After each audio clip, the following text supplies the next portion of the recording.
اس کے بارے میں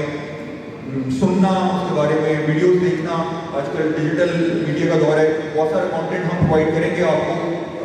ان ایڈوانس بھی پرووائڈ کریں گے, اور ہر ریچول کے موقع کے اوپر بھی آپ کو واٹس ایپ کے اوپر بھی کانٹینٹ اس سے ریلیٹڈ چھوٹی چھوٹی آڈیو ویڈیوز یا کوئی بھی گائیڈنس جو ہے وہ آپ کو واٹس ایپ پہ ملتی رہے گی.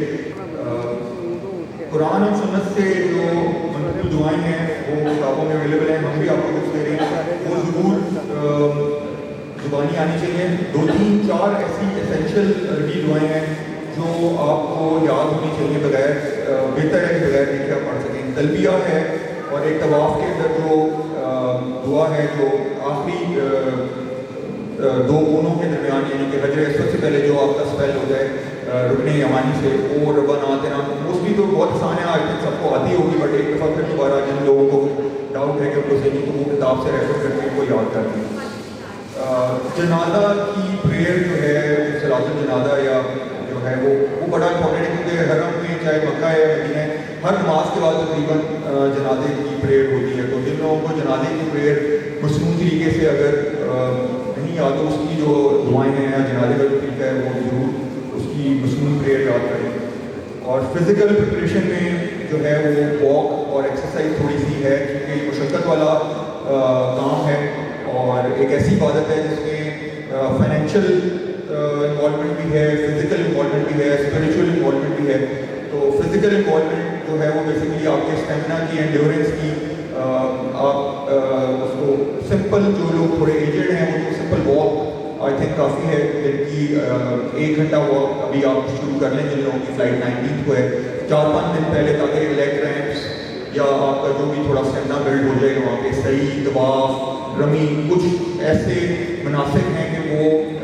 کچھ ان کا کچھ پارٹ ایسا ہے کہ وہ پیدل چلے بغیر ادا نہیں ہوتا. بسم اللہ الرحمن الرحیم. الحمدللہ رب العالمین, والصلاۃ والسلام علی رسول اللہ والمرسلین. سب سے پہلے ڈاکٹر محمد ناصر شیخ صاحب نے آپ کو تھوڑا سا انٹروڈکشن کروا دیا ان کے حوالے سے. الحمدللہ اللہ کا بہت بڑا احسان ہے کہ یہ گروپ ہم نے 2004 میں شروع کیا تھا, اور اس سے پہلے الحمدللہ 7 حج ڈاکٹر ناصر صاحب کے ہو چکے تھے, اور 3 سفر میرے بھی الحمدللہ ہو چکے تھے. اب 2004 سے لے کر اب تک الحمدللہ یہ گروپ کنٹینیوسلی اور پروفیشنلی چل رہا ہے. اس سے پہلے ہم اپنے دوستوں کے ساتھ پہلے بھی گروپ کی شکل میں کرتے تھے, لیکن اس کی نوعیت ڈفرینٹ تھی, ڈفرینٹ اسکیم ہوتی تھی, اسپانسرشپ اسکیم تھی اس وقت, اس کے تحت ہم اپنا ارینجمنٹ کیا کرتے تھے.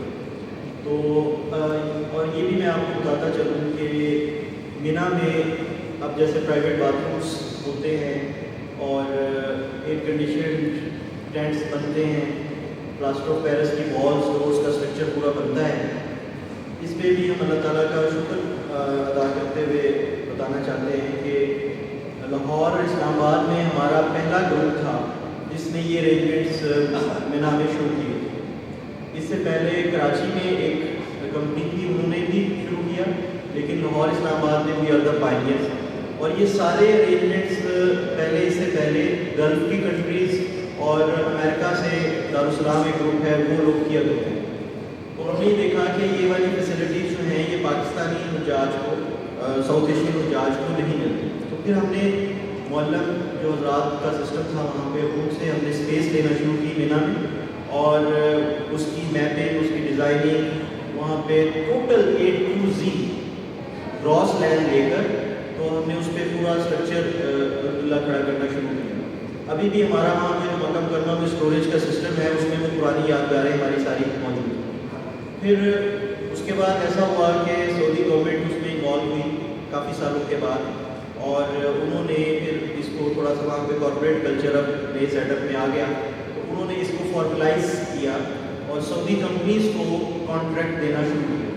اب جتنا بھی ارینجمنٹ ہے وہ سارا سعودی کمپنیز کے ذریعے سے ہوتا ہے, اور اس پہ بھی ہم اللہ تعالیٰ کا شکر ادا کرتے ہیں کہ جو پہلی مرتبہ پچھلے سال یہ کمپنیز کا سسٹم آیا ہے, تو اس میں سب سے پہلے اس کانٹریکٹر نے یہ کیٹیگری کے سارے اسٹرکچر کو ڈیولپ کیا, وہ ہمارا ٹرینڈ, ہم نے اسے ٹرینڈ کیا ہو. تو یہ بتانے کا مقصد یہ ہے کہ اب یہ جو فیسلٹیز وہاں پہ ہو رہی ہیں ان کے بیک اینڈ پہ جتنا بھی اس کا گراس روٹ سے جتنا بھی وہ سسٹم ہے الحمدللہ ہم نے اس کو نہ صرف یہ کہ سمجھا ہے بلکہ جتنے لوگ اب کر رہے ہیں اس میں ہمارا کنٹریبیوشن ہے کہ ہم نے ساؤتھ ایشین حجاج کے لیے اس کو انٹروڈیوس کروایا.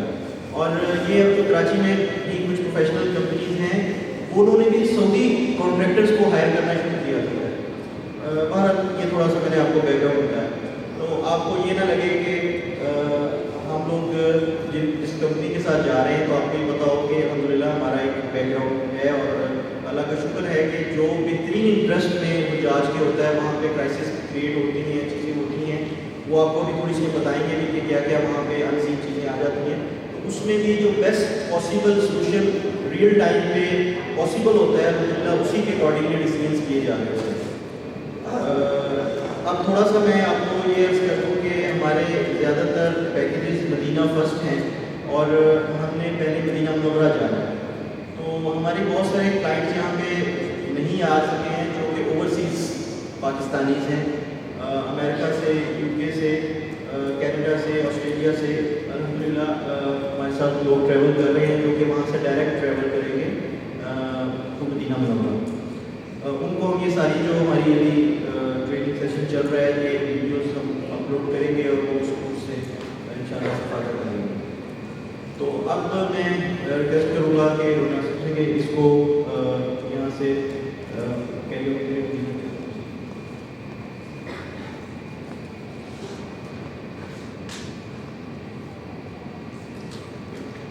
مدینہ پہ جانے سے پہلے میں آپ لائک کہ پریپریشن کا ہم سیکشن ختم کر لیں. فزیکل پریپریشن پہ میں نے چھوڑا تھا 1 گھنٹے کی واک سب لوگ جو ہے ہائیلی ریکمینڈیڈ, اور کیونکہ گرمی ہوگی اور جون کا حج ہے تو واک بھی کچھ سیشنز واک کے ایسے کریں آپ کہ وہ رات کو مغرب کے بعد کرنے کے بجائے عصر سے مغرب کے ٹائم میں کر لیں تاکہ تھوڑا سا اسٹیمنا اور گرمی میں واک کرنے کا بھی ڈیولپ ہو جائے. اس کو ہم نے کور کر لیا ہے. جو لوگ نماز پڑھتے ہیں آلریڈی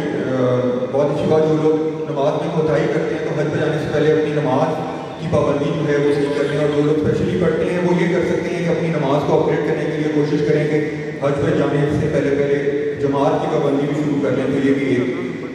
ایٹیکیٹ آف حج میں کاؤنٹ ہوتا ہے. اور جب بھی آپ اپنے سفر پہ روانہ ہوں تو اپنے رشتہ داروں کے ساتھ اچھے ماحول میں روانہ ہوں. اسپریچل پریپریشن میں بریف میں نے بتا دیا بٹ دوبارہ سے ریکیپ کر لیتے ہیں. حقوق اللہ ہیں اور حقوق العباد ہیں. حقوق اللہ میں نماز باجماعت, کسی کے قضا روزے رہتے ہیں, کوئی اگر فرض روزے رمضان کے تو وہ قضا بھی رکھ سکتے ہیں حج پہ جانے سے پہلے. زکوٰۃ کی لائبلٹی کسی کی کوتاہی ہوئی بھی اپنی زکوٰۃ کیلکولیٹ کر کے آپ ادا کر دیں سفر پہ جانے سے پہلے. سفر پہ حج کے سفر پہ اسپیشلی چلنے سے پہلے ضرور کچھ صدقہ کر کے نکلیں گھر سے یا اپنی فلائٹ سے پہلے, جو بھی دن ہو اس میں کچھ صدقہ پر پرسن جو ہے وہ آپ کر لیں. اور جتنے بھی دن ہیں فلائٹ کی ڈیٹ آنے تک اس میں کچھ نہ کچھ نماز کے علاوہ تھوڑا بہت اللہ تعالیٰ کا ذکر, استغفار, درود شریف اور مصنون دعائیں ہیں ان کو اپنے ڈیلی روٹین کا پارٹ بنائیں. حقوق العباد میں آپ کی کوئی بھی لائبلٹی, لون وغیرہ جس طرح ہے, کوئی ڈیبٹ ہے, ریلیشن شپس میں ہم نے صلہ رحمی کی بات کر لی ہے آلریڈی. نیت کی بات بھی ہے. نیت میں کچھ تھوڑا سا احادیث بھی ہیں اور کچھ روایات بھی ہیں جو بڑی آئی اوپننگ ہیں, جو آج سے 1400 سال پہلے حضور صلی اللہ علیہ وسلم کی طرف سے ہمیں پہنچی کہ قیامت کے قریب حج کی جو سب سے پہلے چیز خراب ہوگی وہ نیت کرپٹ ہو جائے گی انسانوں کی, مسلمانوں کی. جو بیسک نیت ہے اللہ تعالیٰ کو راضی کرنا یا پلیئر آف اللہ اور لائف کو چینج کرنا, حج کے بعد زندگی میں واضح تبدیلی, چاہے ایک تبدیلی ہی ہو لیکن ایک واضح تبدیلی آنا جو ہے وہ حج کی قبولیت کا ایک سائن کنسیڈر کیا جاتا ہے. جس طرح بہت سارے لوگ, ہم 20 سال سے ہمارے 15 سال سے گروپ جا رہے ہیں تو ہم نے خود اپنی آنکھوں سے یہ ایسے معجزے دیکھے ہیں جو پہلے بالکل داڑھی بھی نہیں تھی اور جو ہے نماز نہیں پڑھتے تھے, روزے بھی نہیں رکھتے تھے, تو آ کے وہ باجماعت نماز کے پابندی کے ساتھ, یعنی کہ جماعت کی پابندی کے ساتھ وہ 5 وقتہ نمازی ہو گئے, جو کہ سب سے بڑا مجاہدہ ہے, سب سے بڑا جو میرے خیال ہے, میرے خیال سے نماز بے نمازی اگر نمازی بن جائے یا ایک نمازی جو ہے وہ باجماعت نمازی بن جائے تو یہ بہت بڑا ایک قسم کا میریکل ہی ہے, اور یہ حج کے اندر یہ پاور ہے. تو جو نیت کرپٹ ہوگی قیامت کے پاس مسلمانوں کی, اس میں یہ ہوگا کہ نیت ٹائم آف قیامت جو امیر لوگ ہوں گے وہ اسپیشلی یہ حدیث کے الفاظ ہیں، اس کی عربی ہے لیکن ہم نے اس کو ٹرانسلیٹ کر کے انگلش میں بتا رہا ہوں کہ قیامت کے نزدیک جو امیر لوگوں کی نیت میں اگر کوئی خرابی آئے گی تو وہ for the sake of travel enjoyment یا for the sake of show off, تو یہ آپ اپنے آپ کو اندر سے بالکل اپنے ایموشنس کو اور اپنی تھنکنگ پروسیس کو میک شیور کریں کہ کسی قسم کا اس طرح کا کوئی ڈیلیوشن آپ کی نیت میں نہ آئے کہ میں حج پہ جا رہا ہوں یا آگے اس طرح مطلب دس از جسٹ پرسنل، بٹ حج کے بعد آگے کے لوگ حاجی کا ٹائٹل لگا دیں تو وی سجیسٹ کہ وہ بھی ایک شو آف میں ہوتا ہے، اس لیے اپنے نام کو بھی چینج کرنا ایک اچھا اسٹیپ کنسیڈر نہیں کیا جاتا۔ مڈل کلاس جو ہوگی سوسائٹی کی وہ کمرشل پرپزز کے لیے حج کرنا شروع کر دے گی، کیونکہ حج پہ اتنا زیادہ ٹریول ہوتا ہے کہ ڈفرینٹ نیشنلٹیز کے لوگ آتے ہیں، تو وہاں پہ بزنس اپرچونیٹیز، کمرشل اپرچونیٹیز، ایک ہائی سیزن ہوتا ہے، 25 لاکھ لوگ اویلیبل ہوتے ہیں، تو بہت سارے لوگ جو ہے وہ ٹریڈنگ اور بزنس کے لیے حج کی نیت کر کے چلے جائیں گے، تو وہ بھی حج، وہ مقصد حج کا فوت ہو جائے گا اسے۔ اور ایون جو پور لوگ ہیں، بالکل غریب غربا جو ہیں، وہ بھی مانگ کے حج پہ پہنچ جائیں گے بھیک مانگنے، یہ سارے احادیث کے الفاظ ہیں۔ اور علماء although I'm not anyone to but say this, but یہ بھی حدیث کے الفاظ میں ہے کہ علماء جو ہیں وہ بھی حج for the sake of show off and fame کے باہر وہ بزرگ ہیں، انہوں نے اتنے حج کیے ہیں، وہ بزرگ ہیں، انہوں نے، تو وہ اس طرح کی جو چیز ہے نیت کی امپیورٹی، اس سے بچنا بہت ضروری ہے۔ فزیکل فٹنس میں نے بتا دیا آپ کو، واک، اگر کوئی ایکسرسائز کرتا ہے وہ تھوڑی ایکسرسائز بڑھا لے، اگر کوئی واک آلریڈی کرتا ہے واک کا ٹائم بڑھا لے، آدھا گھنٹہ کرتا ہے 1 گھنٹہ کر لے، جو نہیں کرتا وہ شروع کر دے۔ باقی آپ کا میڈیکل چیک اپ، جن لوگوں کو کوئی کرونک ڈیزیزز ہیں، ڈائبٹیز، بلڈ پریشر،